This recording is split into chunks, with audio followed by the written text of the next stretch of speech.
everybody. KP Live time. Welcome to KP Live. I am your host, Samantha Barrios.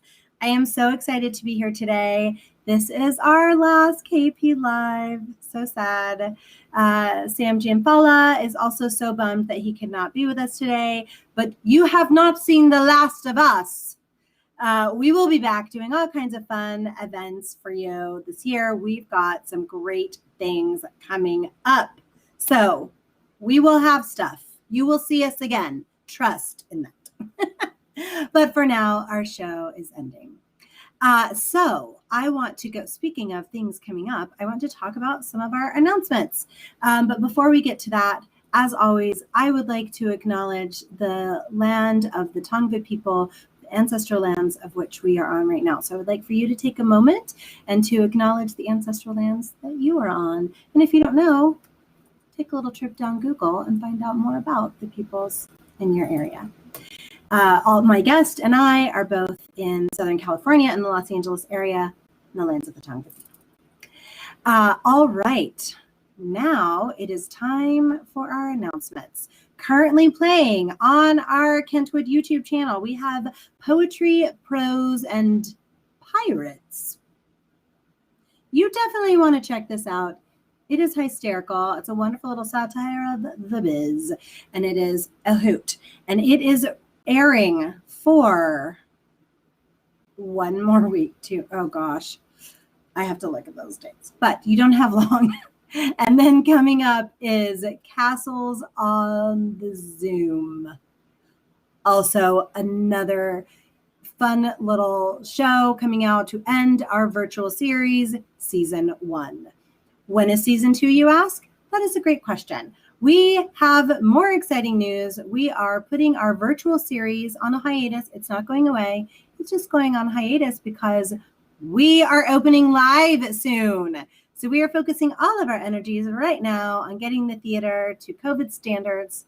It's a COVID standards, but getting it ready to open for you all. As you know, we've been doing renovations and improvements on the building. And so we're making it nice and safe for everyone to come back live into the theater. We are so excited.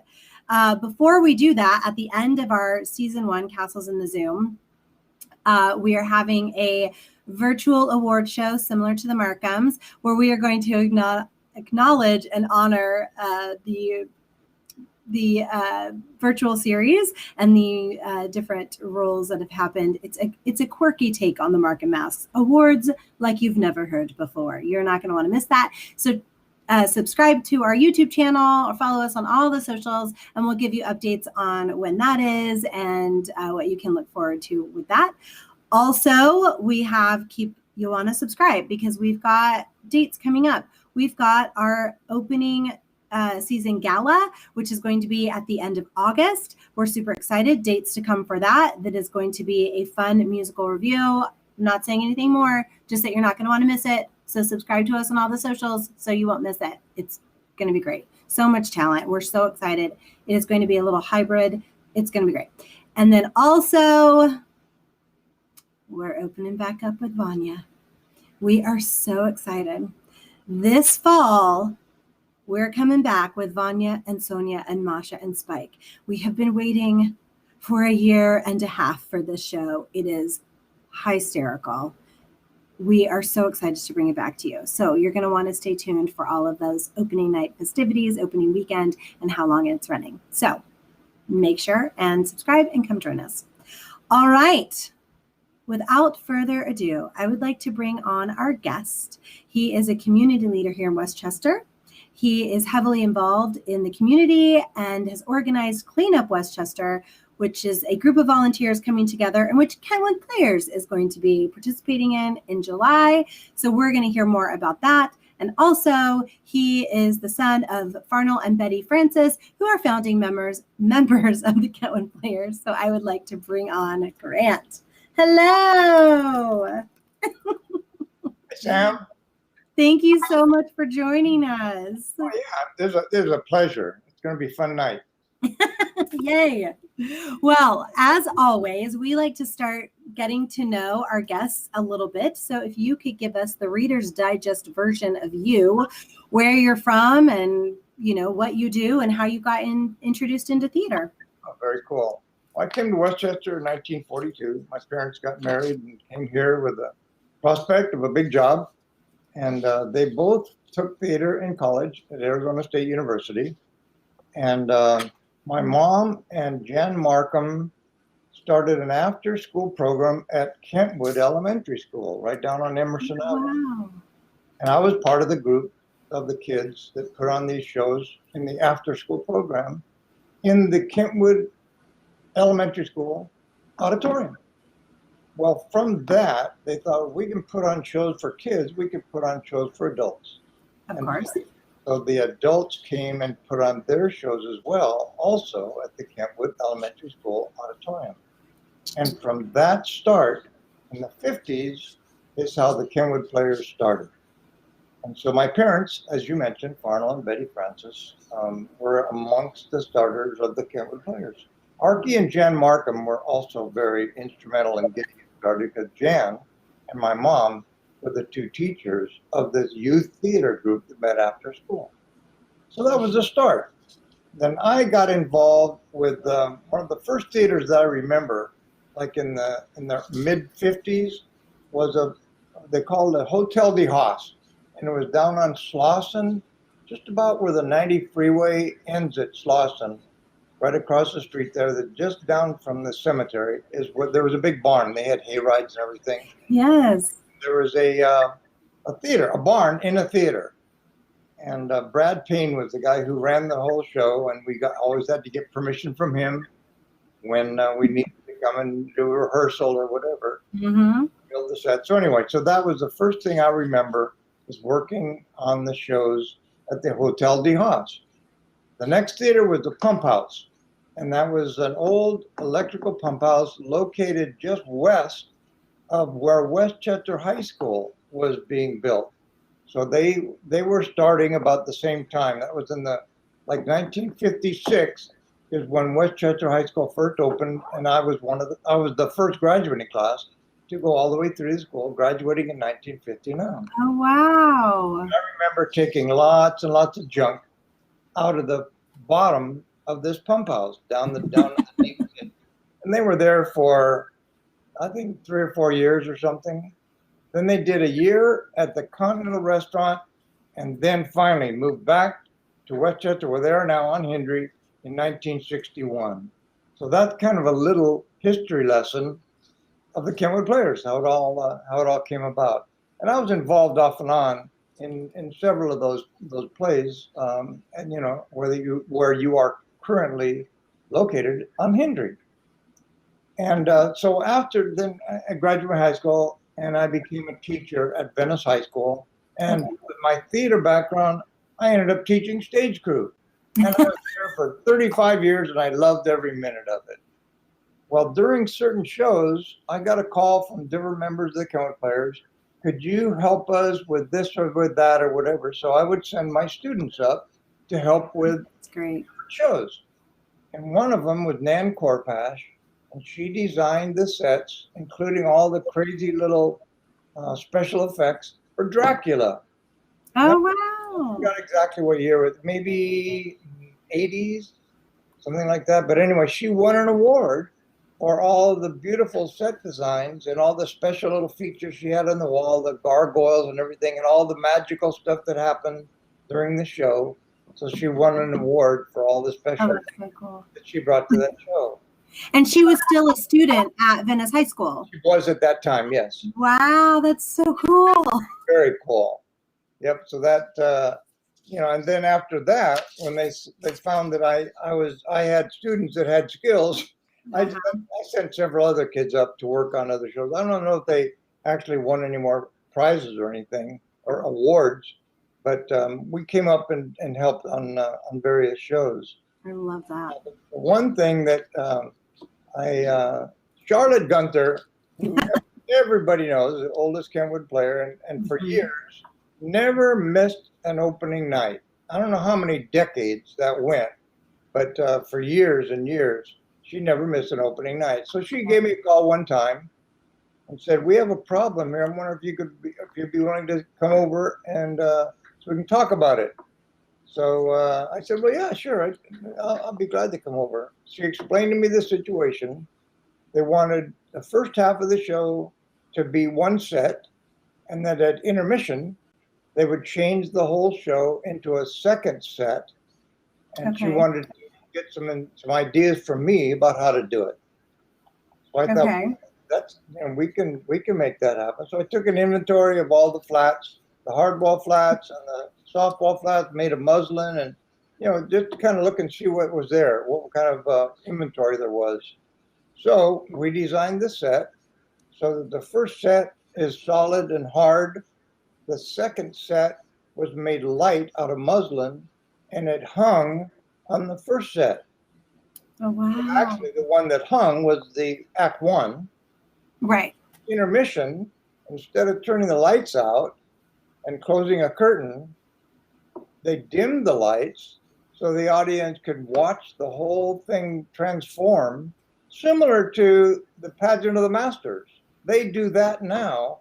They show the audience how that whole thing takes place. So that's exactly what they did. They allowed the audience to see the changing of the set.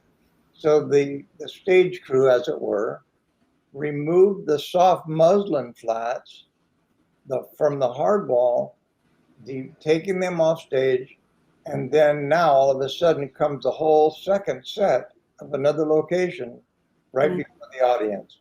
And so Charlotte tells me every time I talk to her, we still use that in some of our shows. Yeah. I guess that would be one thing that I guess that you could say that I introduced to the Kenwood Players. So that was rather instrumental, and a great show, and I love working on it. Do you remember which show that was? No, Charlotte mentioned it to me the other day, but I'm 80. Real? Oh, wow. What? My mind doesn't work. If I don't write it down, it's like, oh no, what show was it? I've got it written down, but I didn't. Grant, I claim to be 25 plus, and I also have to write it down in order to remember. Sure. We all do. We all do. Anyway, I'm still involved with Venice High School, and I live in Westchester. So my roots, I have to wear, I have to, wear different hats depending on where I am. Yeah. One of the groups that I started at the Venice High School Alumni Association is called the Venice High Arts Guild, and we help financially and donations to the art department at Venice High. Wonderful. Recently had a donation of a whole set of drum set to give to the band, and wow. just different things to help the school, because as you very well know, the arts are in trouble. Yeah. And you got to start somewhere. So we started at the high school. So that's one thing that I'm still involved with that still helps the arts. So that's and that's still ongoing. Of course, during the pandemic, we had to kind of curtail some of the stuff, but we still were able to acquire donations and still bring them over to the teachers once they came back to school. So that's another thing that I still am involved in the theater in that indirect method. Real quickly, one of our viewers, Sherry Barrett, says the show was George Washington Slept Here. Oh, and of course, Sherry would say that. Of course. That's good. Well, thank you, Sherry. That's good. Thank you for helping the old man out. That's George Washington. That's true. So thank you, Sherry. Yeah. Anyway, and you also mentioned, while I'm on a roll, you mentioned about the cleanup. So the way that works, I got involved with the Venice Chamber of Commerce and the cleanup project they had down there, and they had a few people come and they clean up a block of the business area or by the beach or whatever. And I thought, you know what? Wait a second, I could probably do that in Westchester. I know enough people, and I could start with my neighbors or some of the people, whatever. So I started it in Westchester, and the key to this whole success of this is the hometown news, which most people, especially you folks in the Kenwood Players, know about the hometown news, because Stephanie Davis does a wonderful job of letting everybody know what's going on in Westchester. So I sent her an email telling her of my plan, my project. the next day she gives me a phone call, says, hey, tell me more about it. So I'm just rambling on, just like I am now. And she's taking notes. 2 days later, after this phone call, on my driveway was a copy of the Hometown News with the whole thing about Clean Up Westchester. That article, a whole bunch of people came out. So this is the fourth month we've done it, and we've had 30 and 40 people show up just to clean up Westchester. Now, That's amazing.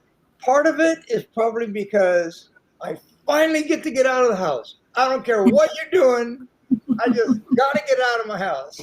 But there are some that sure that say, you know what, I really appreciate what you're doing, and I want to contribute to make our community cleaner and better. So a lot of those folks as well. So our next cleanup, which you just mentioned, the Kentwood Players, and I'm a member at your town hall. You had a little session, and I was involved, and I told you then, but I'll repeat it again because that's what I do.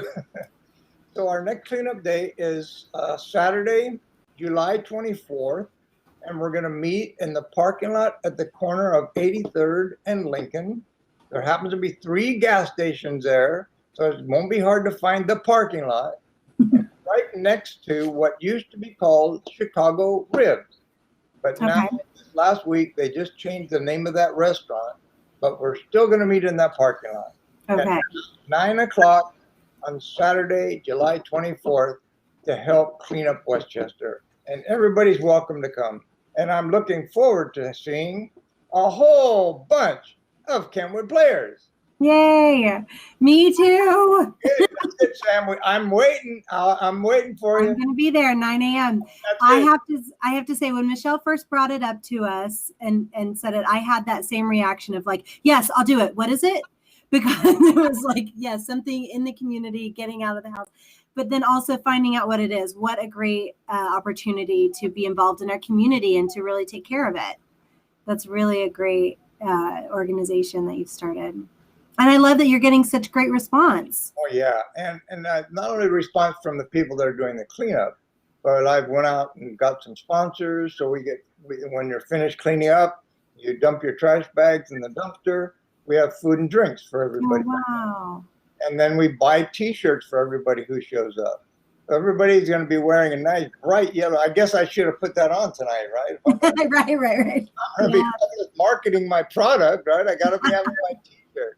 But everybody gets a nice bright yellow T-shirt, and it kind of looks cool when a whole bunch of people kind of spread out and start cleaning the place. And it's amazing how many people. Hey, thank you very much. Really appreciate what you're doing. Oh, that's the best. It's very cool. So everybody, we'd appreciate it being a mask and gloves, but we'll provide all of the equipment, the grabbers and the trash bags or the dustpans or whatever. So we'll provide the equipment. You just show up with a smile. I love it. So bring our mask, our gloves, and smile, and empty stomachs for after. And I see you've already posted the information in writing. I did, just so anybody. That's good. Thank you, Sam. Yes, I want to make sure that everybody can refer back to that, and we know where we're meeting on the 24th. I'm really excited. And then also for anyone watching, and I will not capture video of anyone that does not want to be on video, but we'll do a fun like KP Live. We'll do some videos of participating in all of the shenanigans that are bound to happen when you get a bunch of actors together. Good. That's a great idea. Of course, we're actors, right? That's right. I'm sure songs will be sung at top volume, not disturbing the neighborhood at all. And where will the focus be of picking up? Will it be in that general area?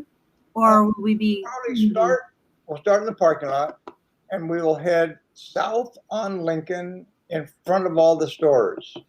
There's the sushi place, there's Alejos, there's the Tower Pizza, all the way down to the pet store at the corner. Then we'll go in the alley behind where everybody parks. We'll clean up the alley behind. So it'll be a circle. We'll go down in the front of the stores on Lincoln going south.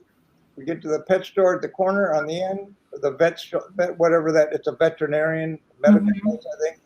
But then we'll go up 85th and then turn into the alley behind all those little establishments and end up back in the parking lot where we'll grab all the the trash bags and take the group photo at the end with everybody's trash bag, nice bright green trash bag with the yellow T-shirts. I love it.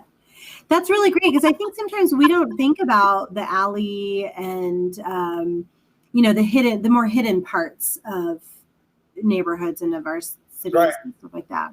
Yep. And that's really good. That's right. Can't forget those. Yeah. It's really important because that stuff spreads. It does not just stay. And then also it's such a great feeling. I know for employees and for guests, when you get out of a car in the back area and it's nice and clean, it just has this great feeling, and it just keeps people in a different frame of mind. So that's really lovely. And of course, one of our sponsors is the Drollinger family, and they own a lot of property on Sepulveda. And when we do our cleanup we're around their properties, it's very easy to know which ones are theirs because they hire people to keep the property clean. Right. So the cleanup in those areas go pretty quickly. Bags don't get quite as full. Right. And so do you choose a different area every single time, every month? Is that how that's working? Now, on the 24th, we will, before we leave, we'll all take a vote about where we want to go next month. And so great. this last time, we met at the CVS, in the parking lot behind the CVS, at the corner of Sepulveda and Manchester.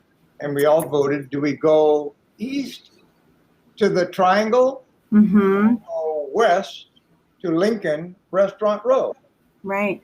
We decided to go west, and that's why we're cleaning up this time. Now, next month, we might vote to go right on the other side of Lincoln. Right. Some of those shops along there, the gas station, then there's the India restaurant, all the carpet place, and all those stores on the east side of Lincoln may be where we'll be next month. But we'll vote. We'll all decide. I love it. Oh, what a great way for the community also to have a say in where they think it's best, where they're best needed.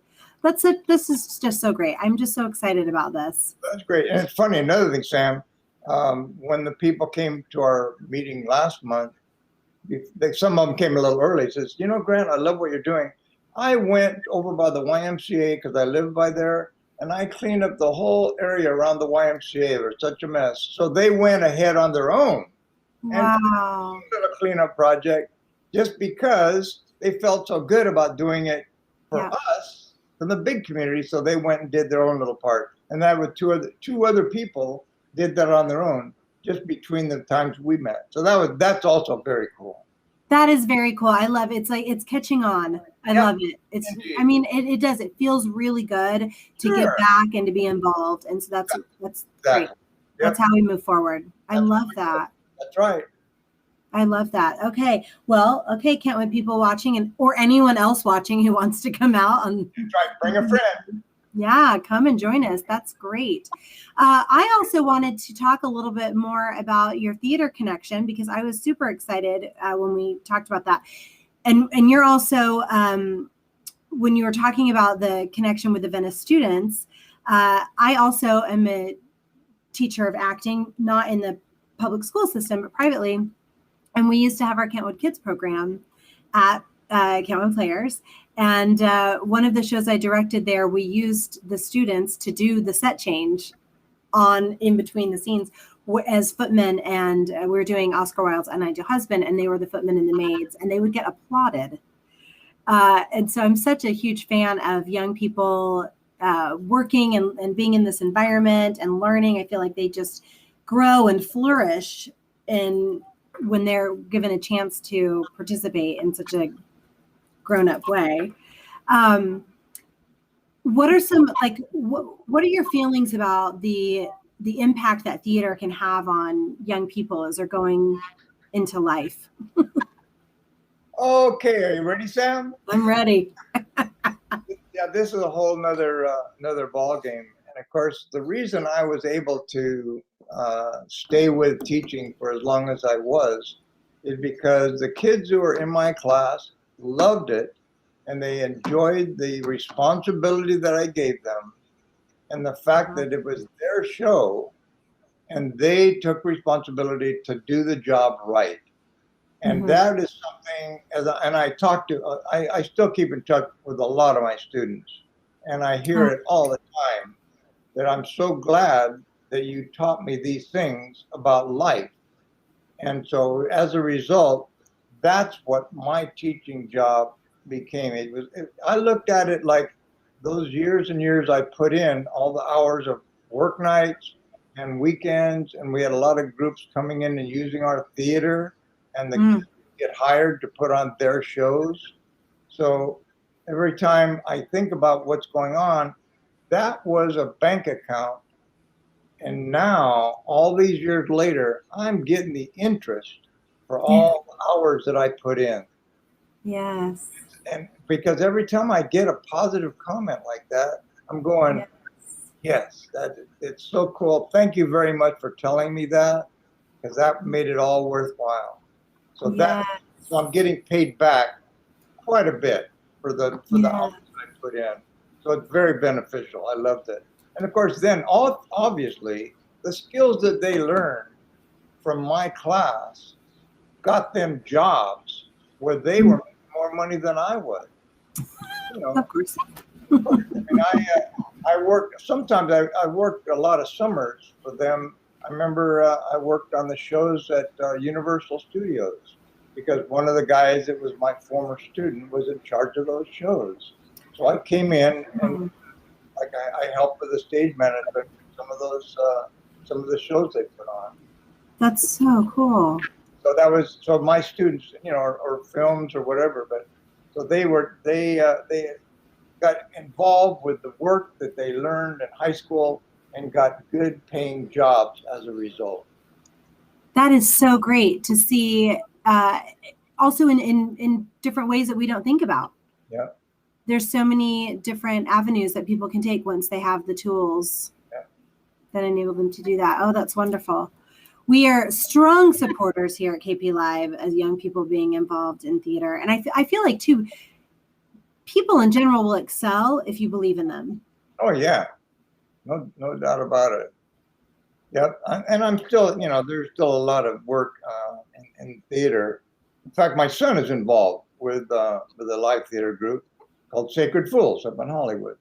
So, and we had a discussion just recently about all the Senate bills and the stuff that's going on, and the Uber drivers having to pay everybody minimum wage, and how are theaters going to last? How are they going to survive with all these restrictions? And do we now then have nobody paid? And do we charge no money at the door? I mean, it's just so many things that you guys in the KENTWOOD Players are going to be going, how do we get around all this? This is going to be so, but when I attended that little town hall I mentioned earlier, I was so impressed by the number of people that are still involved with management decisions, as opposed to one little small artistic committee or whatever. The board that you have is so exclusive. I mean, so it takes everybody in, and you're able to come up with logical decisions about the future of the theater. And I was really impressed with that. Thank you, Grant. Thank you. Yeah, it's you know, Kentwood is a wonderful family, and it's a really great group of people that run, because we're a membership-based company. So you've got a board running, but then also the members have input, and we all have to work together, coming together as a theater community to build all the sets, to do all the shows. It really does take the whole village. And so it means that's great to hear that you observed that. Very impressive. Yay. Yes. You know, it's funny that you mentioned Sacred Fools. We have a lovely connection. We've got quite a few Sacred Fools members on the show as well. And I was just having meetings just about this very subject with SB 805 and everything going on. And it's really important. Thank you for bringing that, because it's really important that we stay involved in what's going on, because arts and theater are so important to a community, and keeping culture around and keeping us empathetic and like you said, with the teaching and the young people gaining skills for life. Sure, exactly. Yeah. Oh, I love that. Thank you. We'll have to talk offline about your son. And I'm very curious. I'm here for the night. I love it. I love it. So I wanted to see kind of your thoughts real quickly before I let you go, and we get into the silly stuff. We're coming out of this pandemic. We've been isolated and in our little world, and we're coming out. What do you hope to see in the theater going forward? What kinds of shows, or what do you feel like as we come out of this, what we've learned? Is there anything you want to see? I've been to a lot of Kentwood Players shows, and it seems to me the shows that the people like the most are musicals. Now, it's really hard for you guys to put musicals on because you have an orchestra pit that's 8 feet wide. You have no wing space on the side. So it's really a difficult thing. Where are you going to put musicians? So you bring pipe music. But the point is, there's so much good positive energy that's developed by musicals, and the whole audience, when they leave and they're finally finished with their final applause, and you get the curtain calls, they all have that music in their mind, and they're singing it as they leave and go out through the door. It's a lasting positive experience. So in answer to your question, that would be something that I would like to see you continue. Is to musicals. It's so much fun to do. Oh, I love that. We have a lot of fun doing them for sure. And you're right. Music is power. And that you can get people laughing and crying in 2 seconds with the power of music. And it's a difficult thing to produce. No doubt about it. You need dancers, you need singers, you need, it's a hard thing to cast. You can't just have, 2 heavy leads and, a few people minors. So not an easy thing to accomplish. And we get real creative as to where we put those musicians. So as a set designer and as a set builder, you will understand we've had platforms and all kinds of places. So I'm sure you can appreciate how we. I remember building some of those. That's true. It is always a question, where do we put the musicians? We'll build them a nook. Yeah, absolutely. Oh, that's great. So I have a couple little fun questions for you, just a few little get to know yous. Oh, wait. You didn't tell me I was supposed to be having fun. Yeah, surprise. Let's go for this. I tricked you. All right. First question, and it's a short answer, but you can think about it. It's not like free thought or whatever. Okay. Free association. Okay. Okay. What is your favorite type of food? Wow. Italian. Italian. Oh, me too. Love Italian. Favorite Westchester restaurant? Truxton. Truxton's. That's a Kentwood favorite, Truxton's. Yep. And of course, that used to be a post office and then a beauty college before it became a restaurant. Of course, the post office moved like to Wiley Post, east of Alachua, but yeah, that building had some history. Yeah, it does. I didn't know that. I love Truxton's and I also love Paca's, and they're right next door to each other. Oh yeah. Paca's is also great family restaurant. I love it. Okay. If you could, your favorite medium of entertainment. So like reading, music, movies, theater, sports. Oh, I love sports. In fact, I would have been watching the basketball game if I weren't be talking with you. The Bucks and the Suns are in the playoffs, in the NBA playoffs. Well, I will. I'm not going to keep you much longer from that for sure. I love sports. In fact, I was the first men's volleyball coach at Venice High School. I started the program. A bunch of people, they came to me and said, "Come on, Mr. Francis, we need your help. We need to get into that gym. The gymnasts are taking all the time and the space. We need to get it." So they talked me into talking to the coach, and pretty soon I became, the coach of the team. So anyway, I love sports. I'm a big fan of sports. Are you a college football fan? Well, you got two big ones here, UCLA and SC, and you really got to pick one, because are you on this side or are you on this side? So by being in LA and those being very big, powerful, athletic powerhouses, I don't do it too much anymore. I don't follow the draft too much. Right. But I do enjoy watching, some of the. In fact, one of my former students, his son was a starting lineman for the Trojans. Oh, And wow. he was recently, had an untimely death. But Bobby Oh, Brown was his dad, was a student of mine, and actually there. That story was the front page of the Times sports section this morning. oh, wow. Oh, that's really Yeah, I do follow a little bit of college sports. Well, I do ask because I'm an Oklahoma Sooners fan. So Well, I can't take all that against you. thank you. All right. And then your favorite theatrical experience. And it can be something you were involved in or something you observed, but your favorite theatrical experience. When I was at Santa Monica City College, I got involved with, my girlfriend was in the drill team. Okay. So the teacher of the drill team learned I had wood shop. So she asked me to come to her after one of the rehearsals and asked me if I could make some props for a halftime show. She wanted 60 rifles made. I said, well, if you pay for the wood, I'll make the rifles. So I had everybody in the wood shop that I was taking at Santa Monica College help me make these rifles. Well, then I became the prop boy for the drill team. Of course. And I was a member of the Continentals at Santa Monica College, and my guys in the Continentals became the prop crew. Oh, cool. The rifles or whatever. And so that became our deal. Well, they got so good, the Cornets at Santa Monica College got so good, they put on pregame and halftime shows for the Rams. So now my guys are now doing the Rams halftime shows. And that led to, now comes the answer to your story.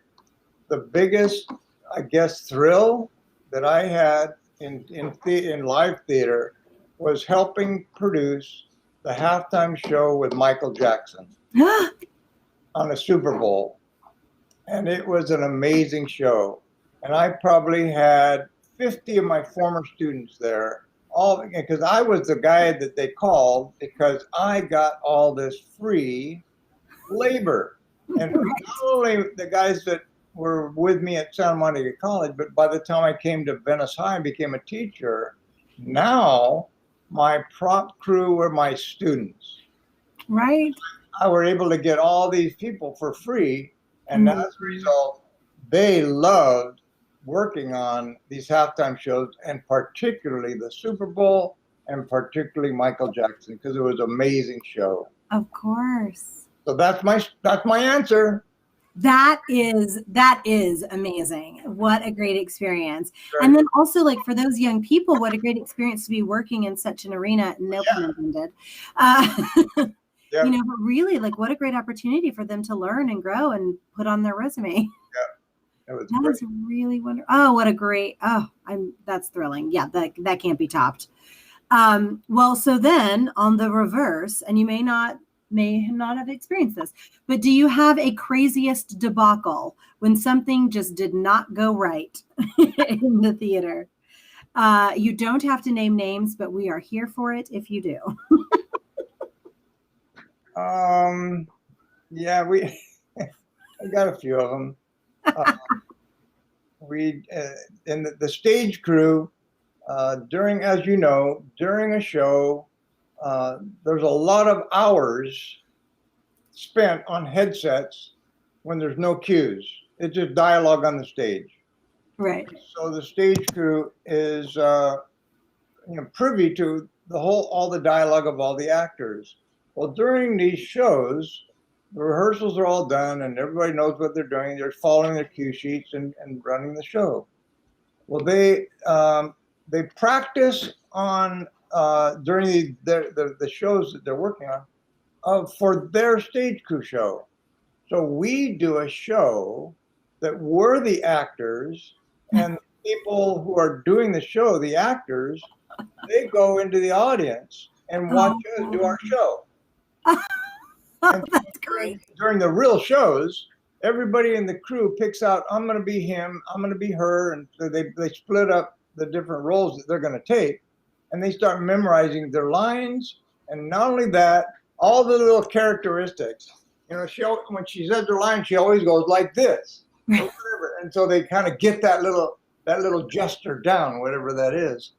So that when we put our show on, the cast that's in the audience is just loving it, and they're cracking up. Well, one of the shows we did, we had a fight scene.